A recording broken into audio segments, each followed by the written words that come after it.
Duke e rikthyer sërish vëmendjen tek hapësirat publike, edhe gjatë kësaj jave puna për çlirimin e tyre vazhdon. Shtesat vend e pa vend, uzurpimet e pa justifikueshme dhe të pa tolerueshme, vazhdojmë t'i përballim pa u ndalur për asnjë moment. Edhe gjatë kësaj jave kemi qenë në dispozicion të qytetarëve me parashtresat në detaje përmes ligjesave publike të buxhetit të vitit që është në prag. Një vit që hyn me këmbë të mbarë për shqiptarët sa i përket të ardhurave në radhë parë, në paga dhe në pensione, por edhe sa i përket investimeve publike, që do të shënojnë përsëri të gjitha këto së bashku një rritje historike. Tani më Shqipëria është në një nivel tjetër. Ky është një fakt që do të bëhet çdo vit dhe më i prekshëm në jetën e përditshme të njerëzve tanë, të atyre që jetojnë me punë, qoftë në sektorin publik e qoftë në atë privat, në jetën e përditshme të pensionistëve, gjyshëve dhe gjysheve tona, në jetën e përditshme të atyre më në nevojë për të cilët mbështetja, mbrojtja sociale vjen duke u rritur. Sepse ata që na dhanë besimin e jashtëzakonshëm me 83 mandate, një mbështetje e pa precedent për Shqipërinë 2030,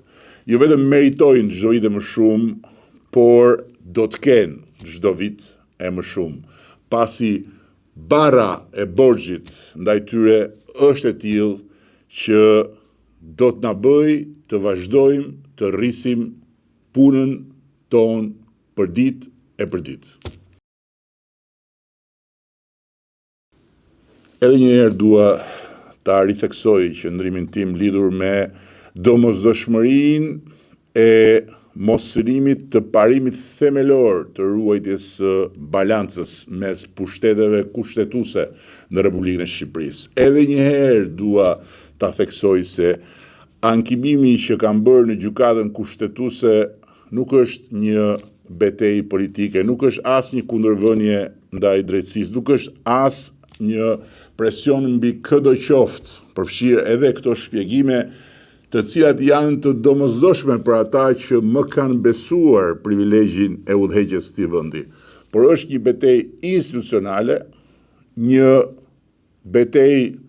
themelore për mbrojtjen